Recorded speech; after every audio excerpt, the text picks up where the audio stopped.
Welcome to Good Humans Podcast. Josh Levey, how you going, brother? Oh, I'm so stoked to be on here. Man, I'm pumped to have you. You might be one of my youngest guests, I reckon. Oh, I can't even, I was having to think on the drive down. I was like, who's younger? Maybe there's been one or two younger, but I reckon you're probably closest to my youngest guest. So tell everyone, how old are you?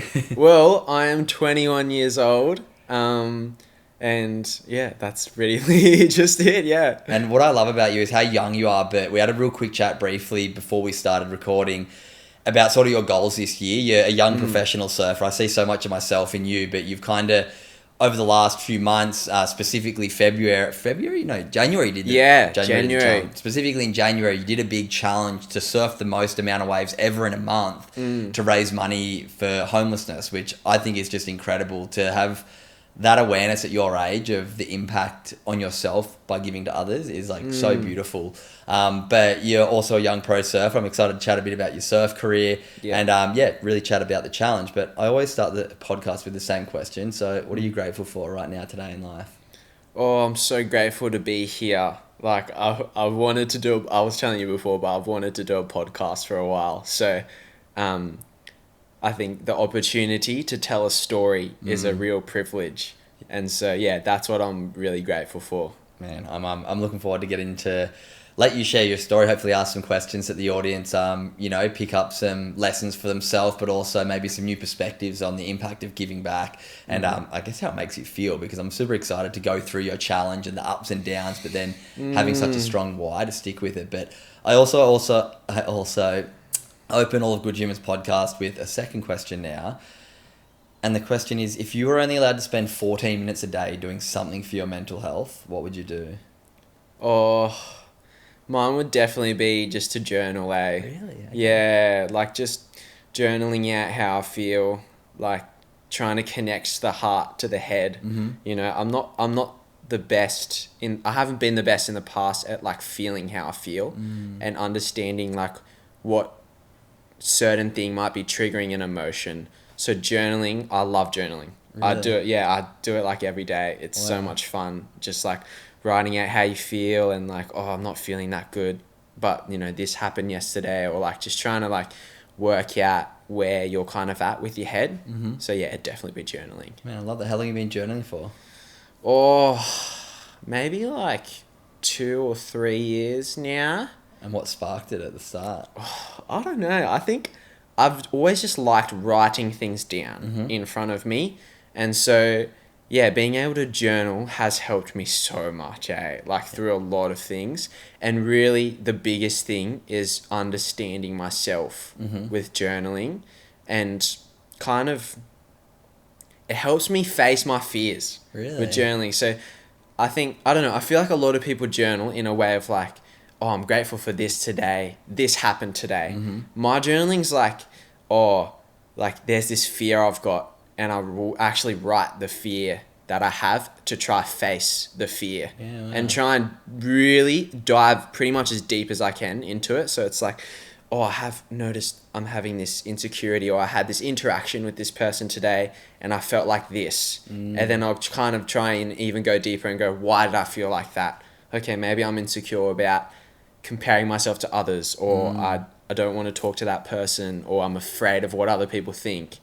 So for me, it's about like really getting into like the nitty gritty stuff that you don't want to do, and like putting it on a page and then being like, oh, okay, wow, like that's a hard thing to write about, kind of a thing. Good on you, man. You have such incredible emotional intelligence. For your age, it's beautiful to see. Have you ever been to therapy? If you don't have to answer that. Nah. It's like you kind of create your own therapy. Yeah, I kind of have, for sure. Like I'm also religious as well, so that's definitely helped me hugely. But yeah, I think it's just been a hectic few months. So I've learnt a lot about myself and like how I kind of face things, and like really the biggest thing for me is kind of understanding when you're not meant to feel something. So being able to identify that feeling of like, one thing that I've struggled with all the time is like that feeling of comparison. And so I don't know, sometimes I can get to this point where it's like I can fully understand why I'm feeling it, like to the point of like I'm scrolling Instagram you know, and like, oh, like this person, he has like this many followers, like he's doing so good.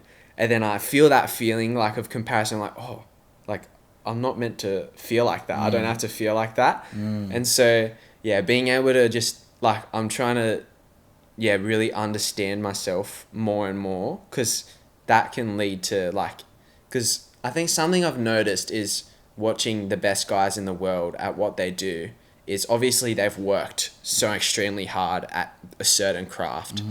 But I think you can only work so hard at something unless you know yourself so well. Yeah. You know, so because everyone works in different ways, in different kind of minds.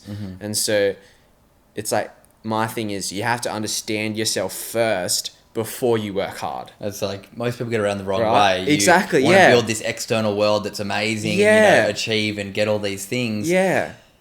But then you built this amazing external world, but if your inner world's terrible, then It's kind of like no point, really. Exactly. You know? Yeah. Yeah. You've got it around the right way, which I love. So we're going to go back now and talk a bit about your journey, a bit about your upbringing. I would love to learn, what your faith has meant to you, because there's so much great research around mental health and the importance of faith for a lot of people, and how much like hope that can create for people. So talk me through your upbringing. What was life like as a kid? Where'd you grow up? And talk me through about when you first found surfing as well. Okay, well, I'm actually half Japanese. So I was born in Japan, Oh, nice. and I lived in like Chiba, Japan, the main. I I got second in the 6,000 there to Oh, Jesse Mendez. That was like one of my sick. biggest results ever there. No Where they had way. the Olympics. Yeah. That's so good. But yeah, I was born there, and I started surfing there when I was probably around 7, and then we moved to Australia. Yeah. So, and then I think I really got into surfing when I came to Australia, and kind of was like, oh man, like this is what I want to do for my life. Yeah. Any siblings? Yeah, I have 2 siblings. I have a younger sister and then an even younger brother. Okay, nice. So, yeah, but they're completely different to me. It's Not so surfers? funny. Oh, actually, no, my little brother's getting into surfing now, which is Nice. sick. He's been loving it. So My cool. sister is really smart. Okay. So, like, yeah, I think she's studying psychology at uni. Nice. And, yeah. That's super cool. So did you move to Newcastle when you moved from Japan over to here? Yeah, so we moved to Newcastle. We were living just in Mayfield, kind of like 10 minutes inland. Yeah. And then now we're living in Merriweather, so nice and close to the beach, which is really good. That's very nice. Yeah, Yeah. shout out Newcastle. We're here right now. I'm about to go do a workshop for Merriweather Rugby Club right after we finish this, and then I've got 4 school workshops at Singleton High School tomorrow, which will be cool, and then a few more workshops at Merriweather. And I drive back to the Goldie tomorrow, and I mean on Thursday, and like, I literally, while we're recording this episode, I just drove 7 hours, got to the hotel, set up my stuff, we're doing the episode, and I'm glad we could squeeze it in, because I've been watching your journey and watched the challenge that you just partook in, which was epic. But let's go through your teenage years real quickly. What was your high school experience like? How did you find high school? Well, yeah, I loved high school. I always have had really good friends around me. So, yeah, always had a good crew, just kind of hanging out and competing at the same time, doing like the junior series, like with Australia, because they have such a good junior series. Yeah. So, yeah, just competing, surfing, and like going to school Yeah. was really kind of my teenage years. I'm trying to think of what else. Have you got anything else at the back of your mind as you're going through school from a career point of view? Yeah. Because surfing is a pretty, cutthroat thing to make any sort of career out of. Yeah. I was ranked in the top 100 in the world for a decade and didn't really buy a house or, support a real career after surfing. It was fun. Yeah. But is that what else is in the sort of I think- realm of what you think work could be one day? For me, Yeah. now? Yeah. Or Or like through school? Was there... through school, I just wanted to be a surfer for sure. Like, Yeah. I want like be a competitive surfer, and just like compete and see what I can do with it. Really, that was kind of my goals. Yeah. I was always like super competitive Yeah. in school, so yeah, that was definitely kind of just my thoughts. Like in year 11 and 12, I did this other track. It's called Smart Track, and it's based because I didn't want to have to do all the studying stuff. So it's kind of like doing a bunch of vet courses in year 11 and 12, just focusing on like vet courses, and then also doing a bit of work. But that allowed me to surf heaps, so Yeah. that was sick. Nice. But yeah. Nice. Yeah. And then since you've finished school, you're 21 now, there's like a 3.5 year period, what have you just been surfing full time? Like, have you got sponsors to support it, or what have you been doing to fund the career? Because I worked as a trainee for years to fund my career. I've been working making coffees. Not making coffees. So I was doing heaps of support work. Oh, amazing. And then also Uber Eats on my bike. Sorry, the reason why I said serving coffees is the reason why I'm sitting down with Josh today is I got introduced by a good friend of mine, Dan Mullet Lord Brown, who was actually episode 99 of this podcast, and one of the most wild stories you will ever listen to. So go back and listen to that. That's crazy. And he sponsors you for your surfing. Yes. So he was like, you got to catch up with Josh. It'd be cool for you to chat to him about his challenge you just did. And I was like, I'm actually in Newcastle in a few weeks. Let's do it. So that's why we're doing this right now.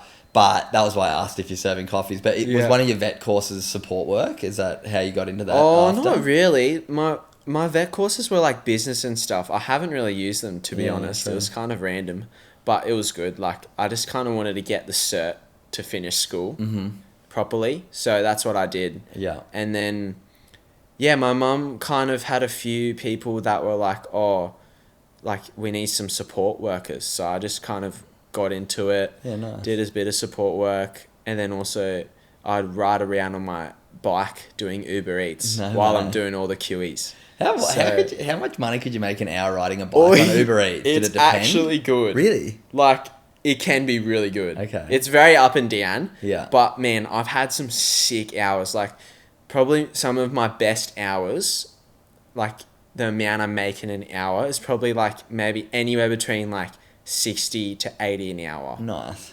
So, pretty just good, for riding a bike, like, handing out food. That's pretty I was cool. pretty frothing. And then support work's pretty good money as well. My little sister does a bit of for support sure. work. Not that, I mean, I'm sure you get so much of that good feeling of service through that support work. Yeah. Do you feel like that was a starting point for you to realise how good it feels to sort of give back and be of service and be altruistic? Or was that more through your church and through your faith growing up? I think the giving back thing came to me when, like, I did a few comps just before the challenge. And I just kind of noticed, like, surfing can be, like, super selfish, and especially competitive surfing. I don't think it's the people. I think it's just the way the sport's kind of been built, you know? Like, it's a very individual sport.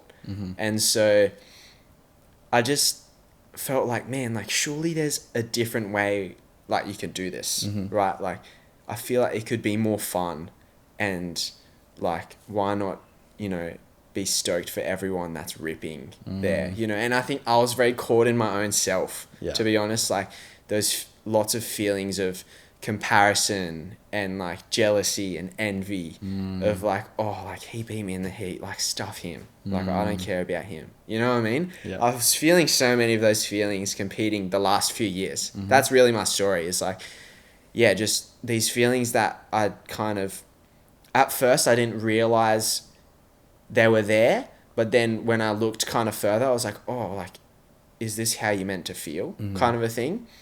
And so I think that was really the trigger for me, was just, like, realizing, like, hold on, like, competing can be really fun, and competing should not be to compare with someone else, but it should be to get inspired and, like, build each other up. So see how good you can do. Yeah, like, see, what can I do? It doesn't like... have to be the end of the world, you know? And so, but I think that was really the big thing for me, was realizing that it's not all about whoever wins or whoever loses. Like, and that's, I think just realizing that it doesn't have to be that way was what triggered that thought of doing the challenge. Yeah. I love that you say that, because and thank you for being vulnerable and sharing that, because that's something that most people don't recognize for a while, but then don't adjust for a while. And I'll tell you something about my sort of upbringing with surfing, and I share this when I do my workshops, and I'm embarrassed to share it, but I've learned a great lesson from it, and it sounds like you've learnt this lesson probably 10 years before me, but I'd travel overseas for my surf comps. I'd lose in an early round, and I'd secretly almost want my mates around me to lose, so it made them not look like they did better than me. I know Coming what off you the mean. back, I know what you mean. There you go. Someone had finally admitted it to me. 100%. But then I learned something like, 2-3 years ago, oh no, actually it would have been longer, like 4 or 5 years ago now, Yeah. in the sort of work in psychology and stuff. Yeah. Not that I do, but in the reading and research I do in psychology. Mm. And I read something, it's like, if you're only happy when you succeed, you limit yourself to like one reason to be happy. So if you true. learn to be happy when your 5 mates that you're travelling with succeed, Oh, you've got man. 6 chances to be happy. I know. If you just learn to celebrate, like you said, any good surfing and like, you know, cheer on all the other Yeah. countries when they're ripping, you've got unlimited chances to be happy. 100%. And with that mindset, it just like opens up your world to just like being stoked when any on it. Yeah. You know? And it sounds like you've found that Dude, mindset I probably fully a good know. like 6-7 years before. But it's a fine line because I feel like sometimes then it can take a bit of your competitiveness away. And I feel like once I it flipped is. to that mindset, I lost a bit and I didn't For like sure. care that much when I lost. So it's, Yeah. don't know the perfect fine line of it yet, but I know For my sure, internal world nah. is far better since I've flipped to this more sort of Yeah. values giving back driven lifestyle. No, it's so true. Like everything you said just then, I was like, yeah, like that's And then how it feels. and then you hear my reframe and you're like, oh my god. and I'm like, I've been an idiot, right? I Like, know what you're saying. and I love there's gonna be a lot of young surfers probably listening to this, and Yeah. if you're listening, find that mindset earlier. Just Dude, be stoked when people around you do well. 100%. Like,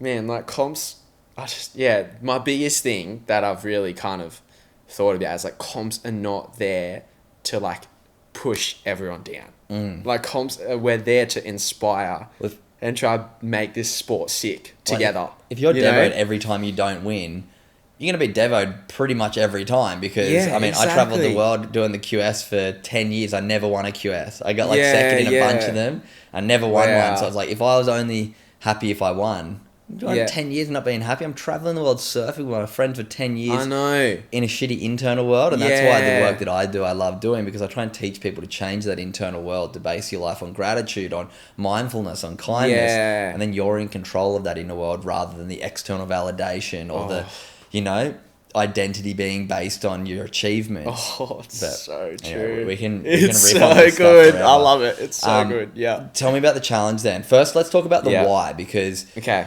you did the challenge come about first and then you connected it with a charity and a why, or was the why Yeah. there first and you're like, I want to do something for it? I would say it was kind of. I feel like the challenge came first of Yeah. like, oh, let's do this thing like no one's ever done before. And so I'm you're at the end of surrounded. last year after the event's going, this isn't Yeah. fulfilling me, I want to do something else. Yeah, like I just want to do something crazy. Yeah. Like, because that's just kind of the person I am. Love it. And I'm surrounded by a very good team at like Lord Supply. Yeah. And I basically just put them one idea, and then one idea went from another idea, and then another idea went from another, and then it turned into like the 5,000 wave challenge in Yeah. a month.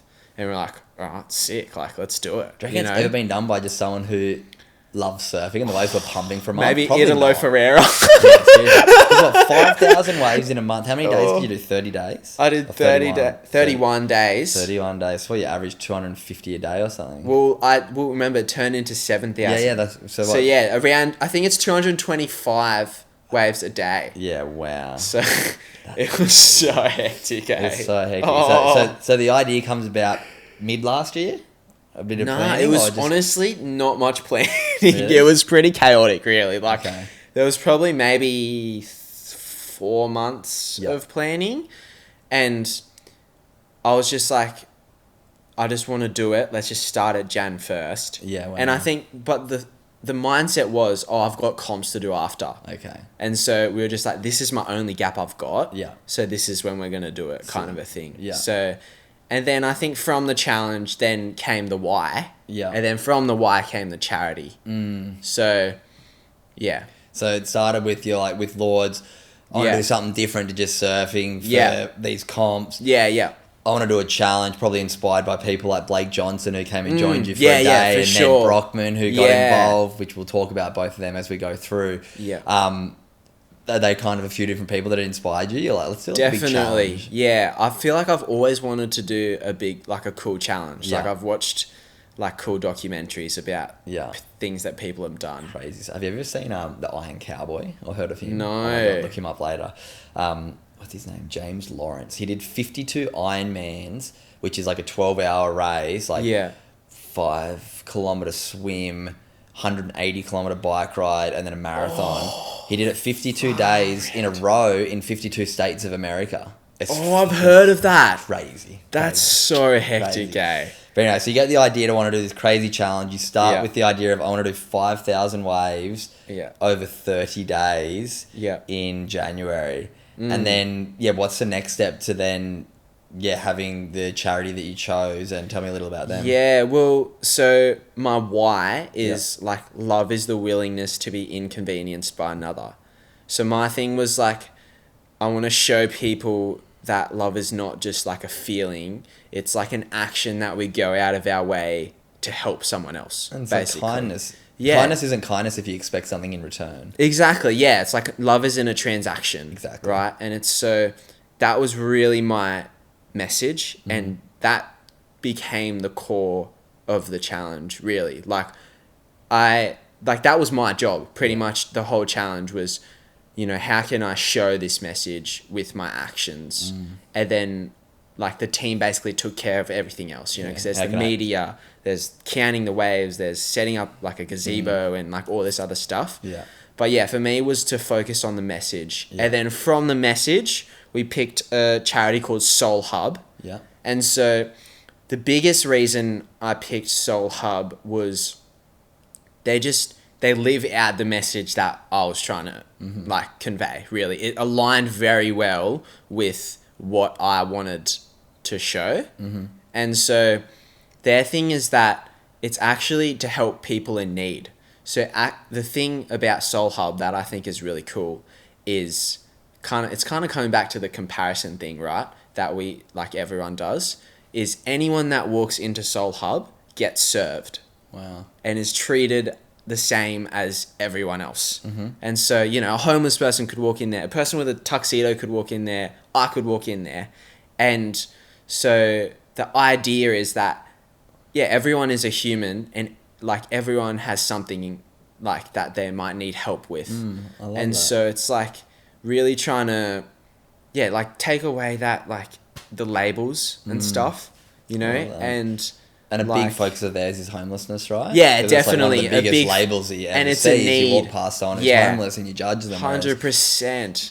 And so, they go out of their way to help people, right? Yeah, amazing. So are they just a location here in Newcastle? Yeah, that's they're just on Hunter Street. It's really close amazing. here. So is there like accommodation and stuff if people are homeless, overnight? What it is they've got a cafe. Yeah. And it's a really nice cafe. If you walk in there, it's really nice. Like, it's sick. It's not just like a kind of like a homeless shelter where you just get put food on a plate. It's like you get served really nice meals. No. Obviously, they're for free. And then there's like facilities that it's like, what do they have? Like a physio, a doctor, laundry, like all these things. So cool. And also one of the other things that I think is cool is one of their things is they want to be an island in between like kind of the NDIS and like the people that really need like funding for NDIS, right?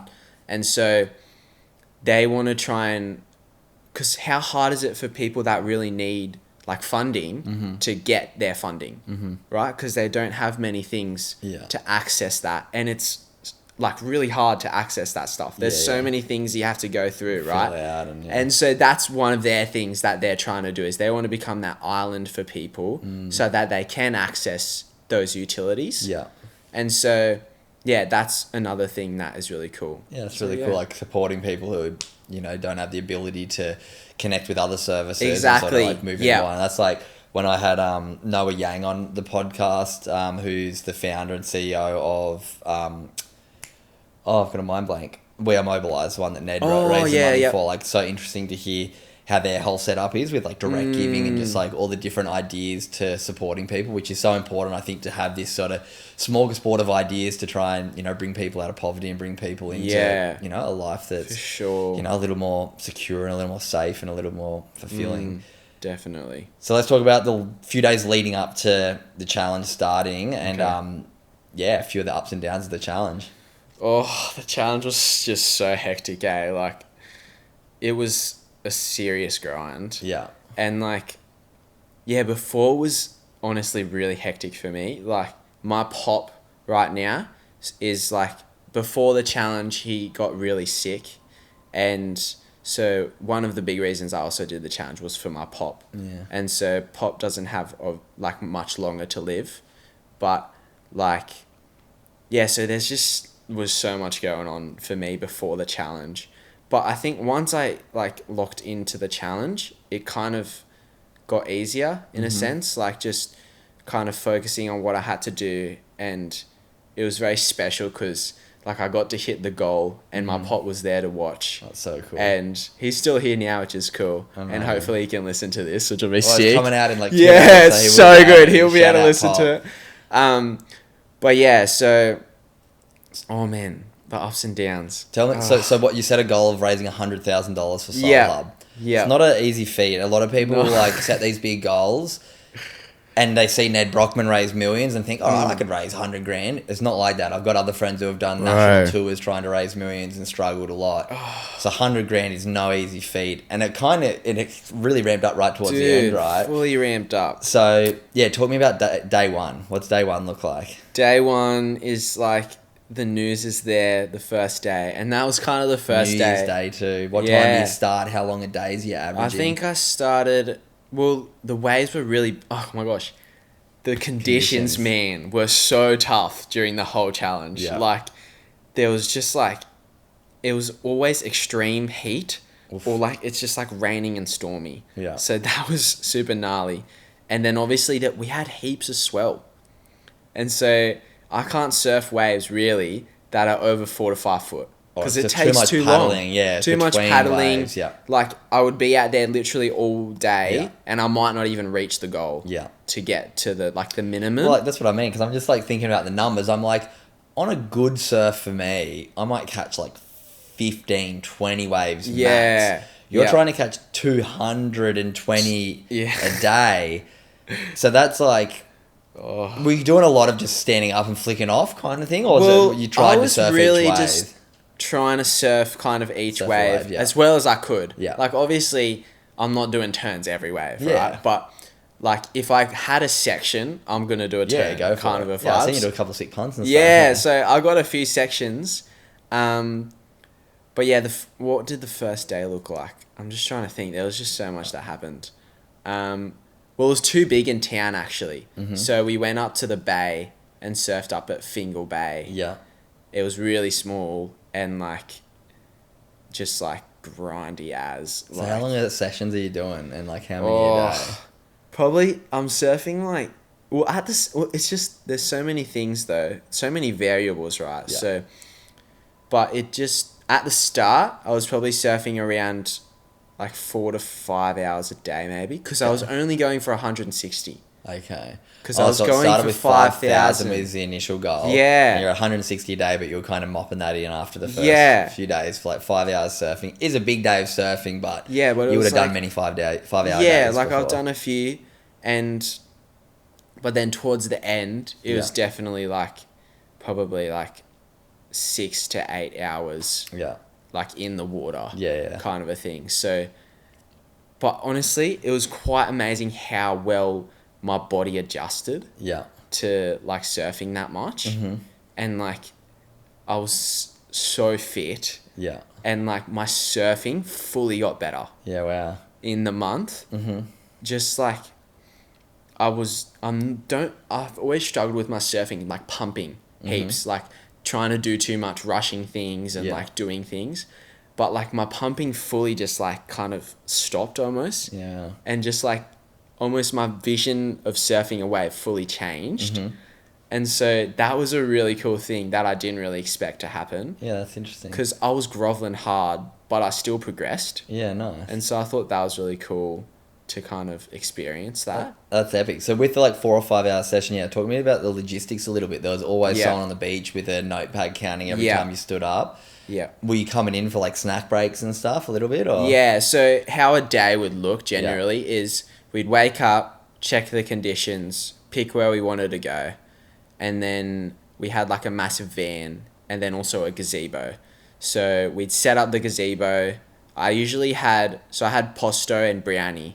So Posto was basically my manager. So he's like another owner in Lord Supply. Nice. And so he basically managed everything for me and shot content. Nice. So like, any giveaways we had to do and like stuff like that, he would basically tell me what to do. Yeah. And I just like, okay, I'll just do it. You don't want to think when you're Yeah, trying like to do I'm not. surfing. Yeah, so he was doing that, and then Brownie was basically like feeding me.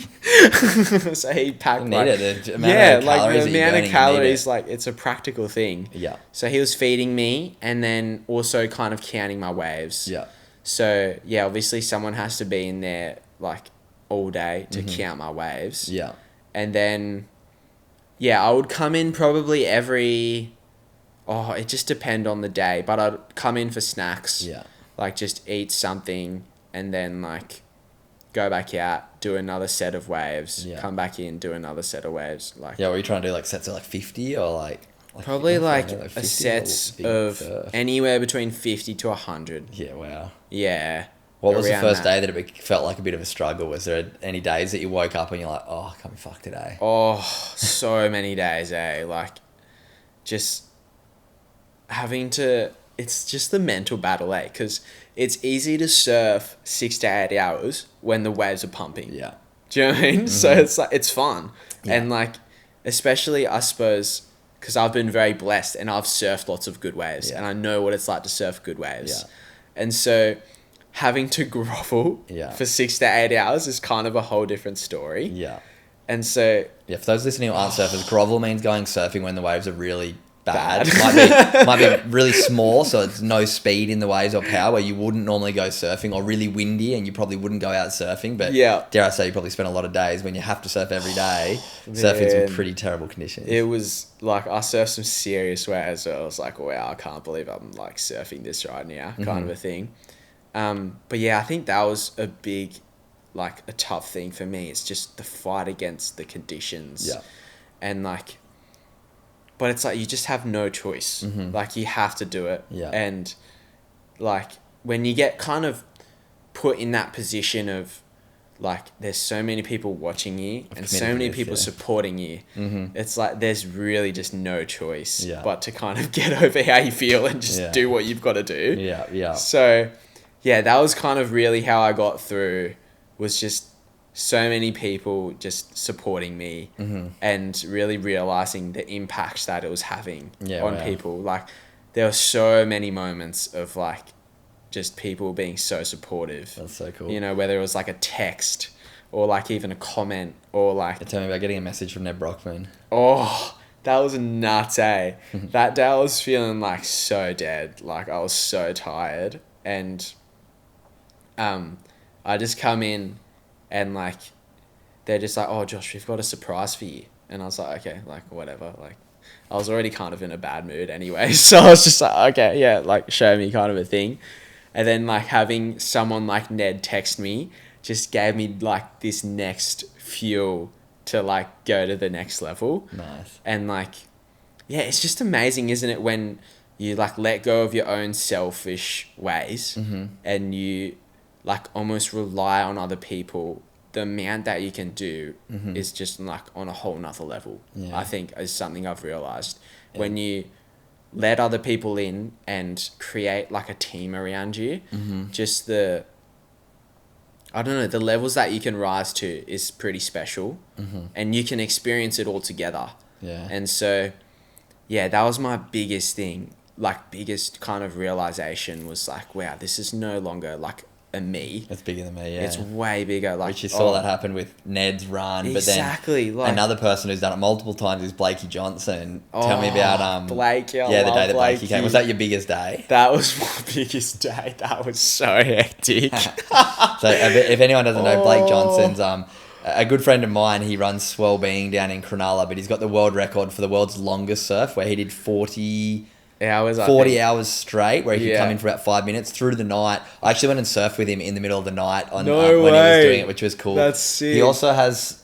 how many waves did he do in the wave pool? He did 30 days where he surfed like... he did like 4,200, I think. Wow, so he's done in the wave pool, 4,200. You might have knocked off his record straight up. Like the month after he did it. But yeah, Blake is an absolute legend of the sport of surfing, but also of giving back and making people really focus on their well-being. When did he sort of reach out and say, hey, I want to come and do a day with you? How's that? Yeah, well, at the start, I was kind of like... Because one of the things... Like, how we got 5,000 was we looked at what Blakey did in the wave pool. Okay. And like 4,200 in a wave pool, but think about how long it would take in between waves and how long the waves are. So we kind of thought, I think 5,000 is doable. Yeah. So he was definitely kind of always there because he was like an inspiration. Oh, really? To So he try was and kind of do it. liaising a little bit? Yeah, for sure. So we kind of just called him out and was like, hey, Blakey, like, let's do something. Sick. Like, we're inspired. Like, there's no, like, having to, seclude it for yourself kind of thing. Like, let's build everyone up. And he was so down. Sick. So we basically teed up a day where we did from sunrise to sunset session. But even, okay, people probably don't know, but even before the session, we were up at like 4 a.m. and we went for a barefoot run along Cronulla for like a 5K run. So you went down to Cronulla for it for the day? Yeah. Okay. So we went to Cronulla and we did like a barefoot run with him. I was like already so cooked. But Blakey, like the first thing he says to me, he's like, bro, if you'd like tell me you're tired, then like I don't want to hear the word. And I was like, oh, frick, okay, like this guy's hectic. What a legend. So then how many waves did you do that day in Cronulla? And that was towards the end, right? That was, I think it was day 21 or 22. So that day I hit 5,000 waves. Oh, wow, that's really which was cool. pretty cool to be able to do that with him. Yeah. I caught like 430 waves, I think. That's insane. So, man, that day was so hectic, eh? Like, it started off really... So what we did, obviously we can't surf for 14 hours straight, right? Like, we're probably going to faint and, like, it's not he did really 40. safe. Yeah, I mean, yeah, but that he's was just a freak. real setup for one. Yeah. So what we did was we'd go out for 2 hours, come in, and we'd only come in for, like, 10 minutes, though. Eat something, drink, and then go back out. Blakey left his leggy on the whole time. As he does. What a legend. And... So, we did that in increments and, 5,000 was kind of like, is it doable, like, to do 5,000, get to 5,000 today? And so that was kind of the goal to get there. And we started at, like, I think it was 6, like, as the sun was rising, we got out there. It was probably, like, 6 a.m. maybe, just a bit after 6. And then we finished at 8 p.m. Wow. At night. How hard was the next day? Was the next day just like... the next day was so hectic, eh? Yeah. But the conditions on that day started off really nice. Like, it was a sick little left, easy paddle out. Nice. And then it just turned such a strong southerly. Ooh, and it proper picked up. It was like probably maybe 4 foot on the sets. And it like got so tough. Insane. I ended up wearing like 2 wetsuits at the end. Yeah, because I was getting so cold. And I remember like the last 4 hours of the day, I was like fully gagging, eh? Wow. Like just kept coming up and just going, like just Body's fully, just like my body was just not like having it. Wow. And just like, like I reckon I gagged like 30 times. I never vomited anything. I don't know what it was. Yeah, I don't know if it was like a lack of oxygen. Exhaustion. Or just like fully sun, exhausted. And, oh man, I just remember feeling so uncomfortable and just really not wanting to be there. Yeah, wow. But, man, having Blakey there just made all the difference, eh? Because he was like, he came with, like, having someone there. That energy, yeah. Like, did you have a fair few people surfing with you? Like, people coming down to join a you most few days? for sure. Like, so many people would come down to the gazebo Sick. and just come hang out and help, like, tally some waves and stuff like that. So, that was pretty cool. And tell me about a few of the people you want to shout out, because I saw something that I loved, and to be honest, in hindsight, I wish I did this, but January was hectic for me. A lot of people were doing however many waves you catch, I'll match that in donation today. Yeah. Who are some of the people that you want to shout out who donated a bit throughout the time to say thanks? Oh man, there was so many people, eh? Like Ned that's what Ned did actually. Okay. Ned texted us just out of the blue kind of a thing and said, hey, like I want to donate $2 a wave today. Sick. And so that fired me up heaps. Sick. And was like one of my biggest days that I did like up to that point. Yeah. And so, oh man, but there were so many people. I can't really keep track of everyone. Who are some people? I don't know. That's right. Have a think. We're going to come back to when you hit the Yeah. donation mark. But I want to talk to you about one day that looked really challenging where you snapped your board in like 3 places, ending up in a pool. Where was that? And talk me through that day. And yeah, how many so surfboards did you go through over the months? Was that the only one you broke? That was the only one I broke. So what happened, right? Oh, that was the day after the Blakey day. Okay, yeah, so I was must still be in bugging. Cronulla. Okay, so that was in Cronulla. And it was like this wave. I think it's like a wave in front of a pool. Yeah. And so I was surfing this wave, and it was really good for a wave count though. Yeah. Like I could get a wave, do a turn quickly, pull off, like Yeah. just before the pool. Perfect. It was like this perfect left, so easy to paddle out. Yeah. And I was like, wow, but it was so sharky. Oh my gosh. Just I in was, from Shark Island. Oh my gosh, I was like stressing out so much. And it was when the like shark attacks were happening. Yeah, no. And like I'm in Sydney, and it's right next to this massive like river Yeah, mouth. wow. And so that was pretty like I was getting some mad anxiety. Where was it? Around the back from Shark Island? It's called Shoe. Oh, yeah. Have you heard Wait, of it? Not Sand Shoes? Shoes. That's like out on the point of Cronulla, hey? Like behind Shark Island. Yeah, I know I that. think so. My good mate lives out around there. So I'm surfing this wave, and I'm getting pretty close to the pool, but I was like, yeah, like I'm fine. Yeah. Like I can just kick out just before it's perfect. I'm getting my wave can out. I'm already really tired. Yeah. Like, do you know what I mean? And so, but I go up to do this turn. I'm on my MR right now, and I go up to do this turn, and then I try to pull off, and I like couldn't pull off, and it just like fully sucked me over, and then I was just on. All of a sudden, I'm just on the pool, and like hanging on the fence, and I was like, oh my gosh, like that was so hectic, and Brianny just happened to be filming it as well. So good.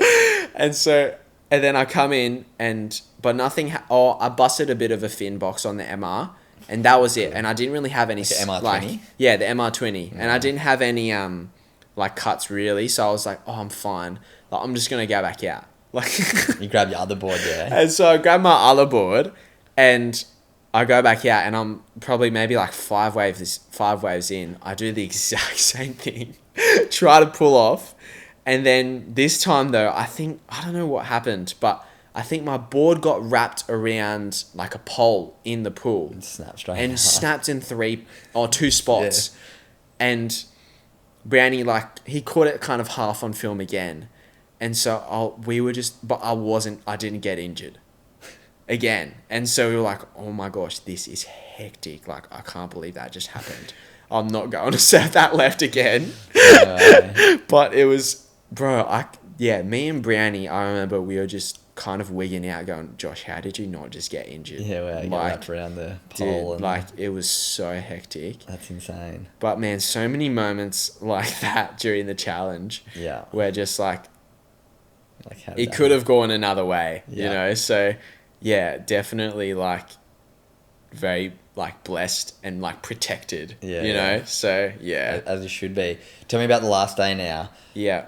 What did you end up on wave count? Like, was 7,000 in the eye for the last day? And then also, where were you at with the donations sort of coming into the last few days? And then when did you hit the 100K?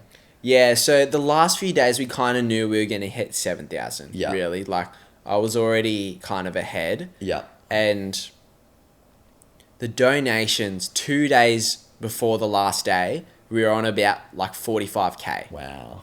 And so, honestly, I was kind of like probably not going to hit it. Like, but I was already like 45 grand. I was like, wow, that's pretty sick, you know? But we were still driving it home. We were still like, man, you know, there's still a chance, really. Bit of media, like try and drive it home like hard. Yeah. And it just like shot up, like I think in the last day we were maybe on like 70 grand. Wow. Or maybe 80 grand. And I'm you not did some sure. stuff on like the news and... Yeah, we had a few things on the news, but everyone just like backed it up. See. And like, man, my whole team, we were just all tripping out. Like, how the heck has that happened? See. And like, yeah, the last day was a pretty hectic one because the night before, me and Brownie fully got food poisoning.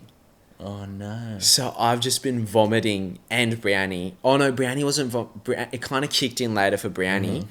And I was just vomiting like all night from like 12 a.m. Yeah, wow. Like proper, like pretty cooked. And like, dude, and what was meant to happen was I was actually meant to go on a 10K run because this other guy, he was doing a challenge, like 31 Ks for 31 days. Mm-hmm. And I was like, I want to do, because I only had like 150 waves to do on the last day because I was pretty far ahead. Mm-hmm. And so we kind of wanted to try structure it so people would come down and watch it. And so I wanted to do the 10K, but I was just like, hey man, like I've just been cooked all night. Like I won't be able to come. I still like went and supported some of his run. Yeah. But yeah, me and Brownie in the morning, we were so cooked. And I remember it was so funny. We had this moment where like we're both just kind of laying on this bed and we're both like, man, when you feel sick, that's the last thing you want to do is go surfing. Mm-hmm. And also like the social side, right? There was like a lot of people at the beach as well. And I was like, man, like I don't like, it was just come such a hurdle. Surf Dude, it was the most hectic mental battle. And me and Brownie are just like lying on this bed pretty much just crying, like because we were in pain.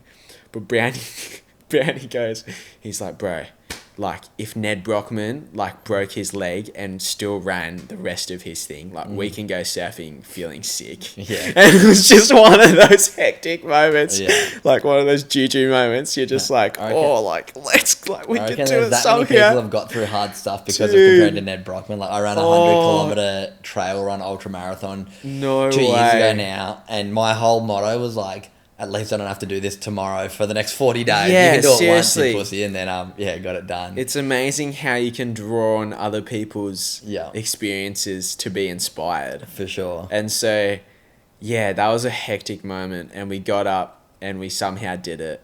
Nice. I was still feeling so sick. Brownie vomited like in front of everyone at the beach. So I'd pretty much already done all my vomiting all night. Yeah. And I was just feeling really sore in the stomach and kind of just gagging, but not vomiting anything because you have nothing left to vomit. Yeah. And so, yeah, somehow, like, we got through that day. Perfect. And tell me about presenting the check or presenting the final amount, or is it still open? I'd love to. I'll leave. It's actually still open. Epic. In the show notes, there'll be a link to go donate to Josh's marathon month of surfing. Yeah. But yeah, how did it feel to sort of share with the charity where they're once you hit that 100K? How'd that feel for you personally?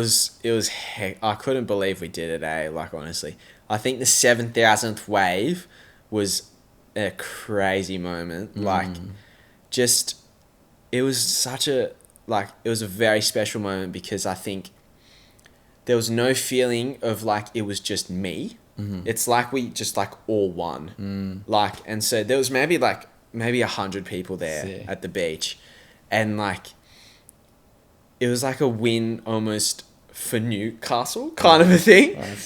So it was like really special to me because it was this real like we did it moment, not like I did it. You know what I mean? And so yeah, that feeling like I'll probably never forget because it was like, I think, man, when the people come together and do something, and like I know it wasn't just me, you know, it's like I don't have 100K in my bank to give to Soul Hub, you know, but everyone went out of their way to donate, you know, big or small.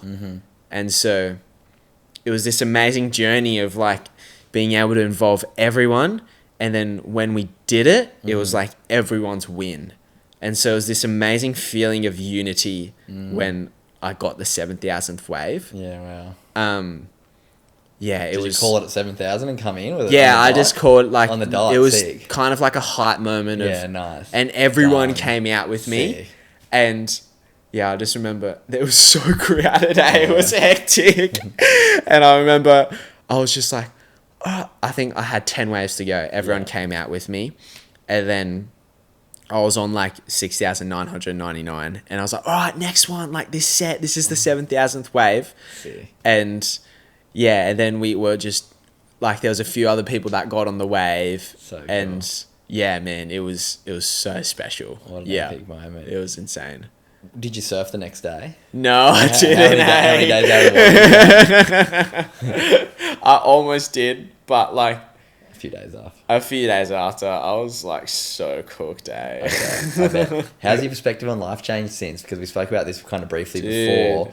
Wow. Yeah, because you're very similar, I guess, to my story. 20 years old, traveling, trying to do this qualifying series, making it to the world tour, but it's bloody hard slog. And it is. As you've said, it can be quite a selfish endeavour.